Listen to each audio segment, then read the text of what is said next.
পিরোজপুরের ৩টি সংসদীয় আসনের মধ্যে ২টিতে জয় পেয়েছেন বিএনপি প্রার্থী, আর একটি জয় পেয়েছেন জামায়াতে ইসলামীর প্রার্থী। এর মধ্যে ২টি আসন থেকে প্রয়াত জামায়াত নেতা দেলোয়ার হোসেন সাঈদীর ২ ছেলে জামায়াতে ইসলামীর হয়ে প্রতিদ্বন্দ্বিতা করেন, যাদের মধ্যে বড় ছেলে শামীম সাঈদী বিএনপির প্রার্থীর কাছে হেরে গেছেন। বৃহস্পতিবার মধ্যরাতে পিরোজপুর জেলা রিটার্নিং কর্মকর্তার কাছ থেকে এ তথ্য পাওয়া গেছে। পিরোজপুর ১ আসনে প্রয়াত দেলোয়ার হোসেন সাঈদীর ছোট ছেলে মাসুদ সাঈদী দাঁড়িপাল্লা প্রতীকে ১,৩২,৬৫৯ ভোট পেয়ে জয়ী হয়েছেন। তার নিকটতম প্রতিদ্বন্দ্বী ধানের শীষের প্রার্থী আলমগীর হোসেন পেয়েছেন ১,০৭,১০৫ ভোট।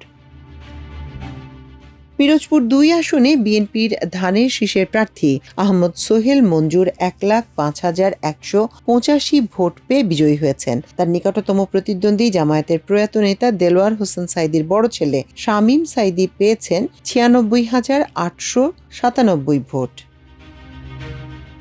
পিরোজপুর ৩ আসনে মোহাম্মদ রুহুল আমিন দুলাল ধানের শীষ প্রতীকে ৬৩,৭৯১ ভোট পেয়ে বেসরকারিভাবে নির্বাচিত হয়েছেন। তার নিকটতম প্রতিদ্বন্দ্বী এনসিপির মোহাম্মদ শামীম হামিদী পেয়েছেন ৩৬,৬১৬ ভোট।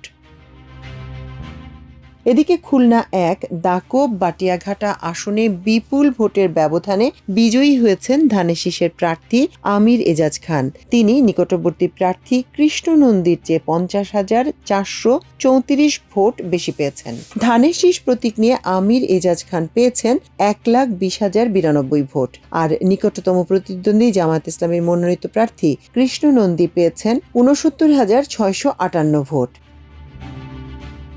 বৃহস্পতিবার রাতে এই ফলাফল পাওয়া যায়। এর আগে এদিন সকালে ৭:৩০ থেকে ৪২,৭৭৯টি কেন্দ্রে একযোগে ত্রয়োদশ জাতীয় সংসদ নির্বাচনের ভোট গ্রহণ শুরু হয়ে চলে বিকেল ৪:৩০ পর্যন্ত।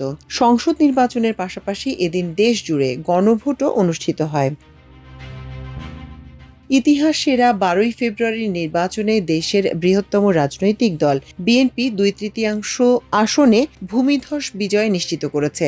দলটি ইতিমধ্যে এককভাবে সরকার গঠনের যোগ্যতা অর্জন করেছে।